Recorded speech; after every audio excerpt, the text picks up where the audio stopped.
Bonjour et bienvenue à l'atelier « Quel est votre style personnel de coaching et ses impacts ?» Un atelier qui vous permettra de prendre conscience de vos défis et de vos limites, vos défis potentiels comme leader pour pouvoir faire émerger le plein potentiel de vos employés. Alors, je me présente, je suis Chantal Binet, coach de gestion, formatrice, auteure et conférencière.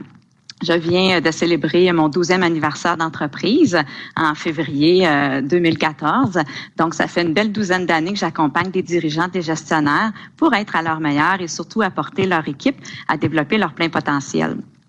Alors aujourd'hui, je vous présente un court extrait d'une formation de 2 jours que je donne régulièrement dans les organisations qui s'appelle la clinique de coaching. Alors, c'est un atelier qui me tient particulièrement à cœur et qui a beaucoup de succès. Partout où est-ce que l'atelier passe et l'intention, c'est de vous permettre de découvrir ou de redécouvrir ce que j'appelle comment vous êtes tricoté. Alors, ça vous permet de découvrir quels sont vos talents naturels, vos défis naturels dans vos façons de vous comporter, dans vos communications, dans vos relations interpersonnelles, dans l'exercice de votre leadership. Alors, sans plus tarder, allons-y dans le feu de l'action, si on peut dire. Alors, ce qui est important de prendre en considération, probablement que vous savez que depuis une centaine d'années, on étudie l'être humain sous toutes ses facettes. Et il y a une panoplie de tests qui existent, psychométriques, des tests de personnalité, d'analyse comportementale. Alors, l'outil que je vous présente en est un qui a été créé vraiment, je trouve, de façon très facile à utiliser. Et j'aime beaucoup la façon qui a été vulgarisée. Alors, habituellement, on a tendance à catégoriser l'être humain en 4 catégories différentes et on nous donne toutes sortes de noms, toutes sortes d'adjectifs pour bien comprendre les différences qu'il y a dans ces 4 styles-là. Alors, ce qui est important de retenir, c'est que on a tous à l'intérieur de nous ces 4 façons d'être, ces 4 façons de s'exprimer, de se comporter et qu'il n'y en a pas un qui est meilleur que l'autre. Chacun a des forces à apporter, des talents naturels différents, a une saveur à apporter et a aussi son lot de défis qu'il rencontre au quotidien. Et c'est important de se souvenir que dans une organisation, c'est important d'avoir de tout et surtout de faire en sorte que nous sommes dans le bon rôle, dans le bon poste, en fonction de la façon que nous sommes tricotés.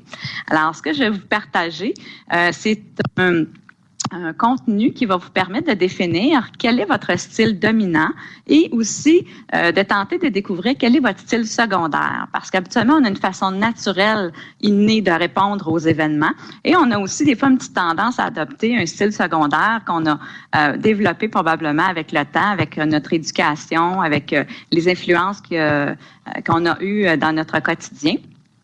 Et en fait, c'est que encore une fois, on a tous nos caractéristiques. C'est important de ne pas avoir de jugement et de ne pas se donner d'étiquette.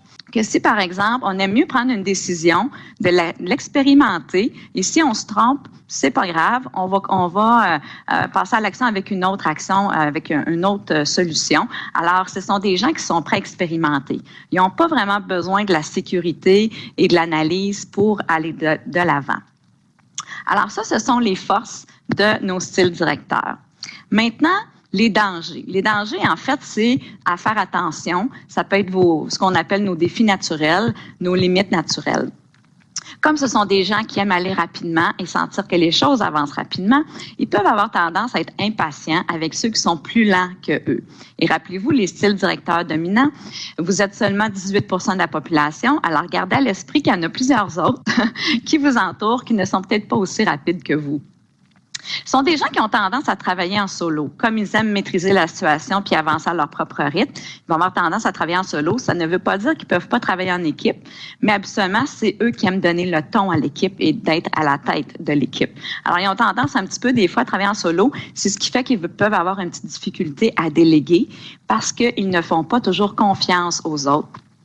Confiance qu'ils vont aller à leur propre rythme et confiance aussi que les choses n'avanceront peut-être pas telles qu'ils le désirent. Alors, comme ils aiment maîtriser la situation, ils aiment ça un petit peu se mêler de leurs affaires, même une fois qu'ils ont délégué. Alors, c'est le défi des directeurs. Alors, faites attention à ça. Ils ont une petite tendance à dominer les autres, juste parce que souvent, ils ont une écoute je dirais un peu plus partiels. Ce sont des gens qui aiment aller rapidement à la fin de l'histoire. Alors, ce sont des gens qui vont prendre rapidement la direction de la conversation s'ils sentent qu'il n'y a pas personne qui apprend. Et aussi, ils ont tendance des fois à imposer leurs opinions, imposer leur rythme. Alors, il faut que vous fassiez attention un peu à ça, les directeurs. Et le besoin de contrôler chez vous peut engendrer une certaine frustration de la part de vos collègues, de la part peut-être de vos employés aussi. Alors, je reviens un petit peu à ça, mais le défi pour le style directeur de ne pas être trop envahi par les responsabilités et les projets dans lesquels il s'embarque, c'est de vous entourer d'une équipe qui est forte, qui est solide, qui est placée dans le bon rôle, dans le bon poste, avec le bon style, pour vous permettre de prendre le temps de bien déléguer et de leur permettre de bien jouer, de gagner dans leurs responsabilités et de peut-être les éduquer, de leur partager la façon dont vous êtes tricoté pour que ce soit plus facile pour eux de savoir comment, si je peux dire, dealer avec vous. Alors, de répondre à vos besoins et aussi, peut-être une petite chose qui n'est pas inscrite là, mais de faire attention à vos émotions dans le sens que quand le style directeur sent que les choses n'avancent pas assez vite pour lui ou que le résultat n'est pas à la hauteur de ce qu'il désirait, il a tendance à démontrer beaucoup d'impatience. Et plus notre score est élevé, plus on est impatient, plus notre mèche est courte. C'est ce qui fait que nous avons tendance à tomber dans la colère. Alors, l'impatience et la colère sont souvent de mise chez le directeur qui n'est pas vraiment satisfait ou qui sent que les choses n'arrivent pas assez vite. Alors, peut-être juste un petit conseil, les directeurs, tentez de rester le plus souvent possible dans le moment présent. Quand vous vous projetez dans le futur, ça fait en sorte que cette impatience-là ou cette colère-là peut se manifester de façon des fois un peu trop intense et c'est pas toujours nécessaire. Alors, gardez à l'esprit de maintenir le focus sur ce qui est en train d'avancer versus ce qui n'est pas terminé. Alors, c'est tellement des gens qui ont besoin de donner leur 100%. Les styles présentateurs ont besoin de contribuer à une cause, à un patron, mais il faut que vraiment il y ait un lien direct avec vos valeurs et c'est ce qui va faire que vous allez être enthousiaste et que vous allez vous engager à 100% dans le projet dans lequel vous allez vous investir. Vous êtes très intuitif. Vous allez ressentir rapidement comment les gens se sentent parce que vous êtes quelqu'un qui avait beaucoup d'empathie. Alors, comme je disais tantôt, on va souvent sentir quand un présentateur va bien, quand il va moins bien, parce que il est vraiment une boule d'émotions. Alors, peut-être faire attention à comment vous pouvez influencer négativement les gens de par votre attitude, de par votre état d'âme, parce que vous avez quelqu'un qui avait beaucoup, beaucoup d'impact au niveau de votre influence. Au niveau des dangers maintenant, les styles présentateurs, vous pouvez ne pas toujours être pris au sérieux, tout simplement parce que vous avez le cœur léger, parce que vous êtes positif, parce que vous êtes souriant. C'est comme si vous êtes un peu au-dessus de vos affaires, comme on dit un peu ici au Québec. C'est-à-dire qu'on peut sentir des fois que vous n'êtes pas toujours solide, ancré. Vous n'êtes pas toujours, vous n'avez pas toujours peut-être faites votre évaluation, votre analyse des situations avec des faits, avec des données, vraiment avec la recherche. C'est beaucoup instinctif, c'est beaucoup intuitif. Alors, pour des gens plus rationnels, ça fait en sorte que peut-être que des fois, ils vont douter de votre compétence. C'est juste pour que vous le sachiez. On va dire aussi, dans les dangers possibles pour les présentateurs, c'est d'être faible en suivi opérationnel.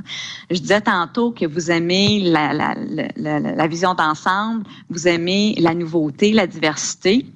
Alors, quand c'est le temps d'être très rigoureux, d'être très axé sur le détail, de faire des suivis réguliers par rapport à des étapes, par exemple, dans un plan d'action, dans des tâches à accomplir, ça devient lourd. Ce n'est pas quelque chose dans lequel vous êtes très à l'aise et ça fait en sorte que vous avez peut-être tendance à procrastiner ou à juste du tout pas savoir comment vous y prendre. Alors, c'est important de vous entourer des gens qui sont très systématiques, très méthodiques, très minutieux pour vous assurer que vous développez ce muscle-là.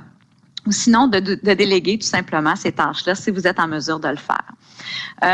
Vous n'aimez pas vraiment résoudre les problèmes. C'est certain que quelqu'un qui carbure au positivisme et à l'enthousiasme va faire en sorte que quand c'est temps de régler des problèmes, c'est pas ce qui est le plus joyeux pour vous. Alors, encore une fois, peut-être de choisir avec qui vous voulez régler ces problèmes-là, si vous avez la possibilité de le faire en équipe. Et aussi, peut-être de regarder à quel moment de la journée ou à quel moment de la semaine que vous êtes le plus en forme pour vous attaquer lié à ce qui vous intéresse le moins. Mais je voulais vraiment vous donner l'essentiel, le cœur du contenu de l'inventaire des styles personnels de coaching parce que vous allez vous reconnaître, à mon avis, très facilement par rapport à ces styles-là. Et dans l'outil la ressource que vous allez avoir à la toute fin, la possibilité de vous procurer, vous allez avoir justement la possibilité de vous auto-évaluer. Alors, vous allez un petit peu plus dans le détail pour bien cerner votre style et bien cerner le style des autres. Alors, très brièvement, encore une fois, je veux quand même vous rappeler ce que vous avez en commun, chacun de vous. Alors, le style directeur et le style présentateur, les deux, vous êtes des gens qui avaient un style de communication direct. Alors, c'est clair, vous êtes franc, vous avez un franc-parler. Des fois, vous avez peut-être une façon un peu trop directive de vous exprimer, mais à tout le moins, c'est votre façon de faire. Alors, vous attendez pas longtemps avant de le dire, de l'exprimer. Et comme on dit au Québec, vous ne passez pas par 4 chemins pour aussi dire ce que vous avez à dire. Alors, c'est très clair par rapport aux autres, votre message. Les deux, vous avez un rythme rapide de réflexion, de prise de décision, de prise de risque. Et de réflexion, je pense que je l'ai dit. Tandis que nos styles stratèges et nos styles médiateurs ont en commun un style de communication plus indirect. Alors, ça va être plus leur non-verbal qu'on va voir, un peu leur façon d'être, peut-être leur mécontentement. Alors, c'est plus le visage ou le corps qui va s'exprimer plutôt que verbalement. Alors, encore une fois, je vous invite à faire attention à ça. Et vous avez un rythme plus lent d'exécution, de réflexion et de passer à l'action, de prendre des décisions, tout simplement parce que vous avez besoin de plus de temps pour absorber l'information et pour réfléchir et pour vous faire une tête adéquate, si je peux dire. Alors, nos directeurs présentateurs, ce sont des extravertis, tandis que nos stratèges et médiateurs, ce sont des introvertis. Et nos styles directeurs et stratèges que vous avez en commun, les deux, vous êtes très axés sur la tâche. Alors, de grands travailleurs, vous êtes très instinctifs, vous êtes très créatifs dans votre façon de trouver des solutions aussi. Mais vous avez tendance, des fois, à être perçus très, très sérieux par la part de vos présentateurs et médiateurs qui, eux, ont besoin d'avoir un style d'autorité beaucoup plus chaleureux, beaucoup plus calme, plus pacifique. Et plus ouvert aussi, plus invitant, si je peux dire ça, parce que sinon, vous avez tendance à paraître très froid et très détaché aux yeux. C'est ce qui fait qu'ils sentent moins le côté humain chez vous et des fois, ça peut développer la crainte plutôt que la confiance envers vous. Alors, ça, c'est important. Et tandis que nos styles présentateurs, médiateurs, mais vous êtes, écoutez, axés sur les gens, vous voulez assurer que tout le monde soit heureux, que tout le monde soit épanoui. C'est sûr que c'est une vision idéale. Ça ne veut pas toujours dire que c'est ça le quotidien dans les organisations, mais vous voulez juste savoir que vous avez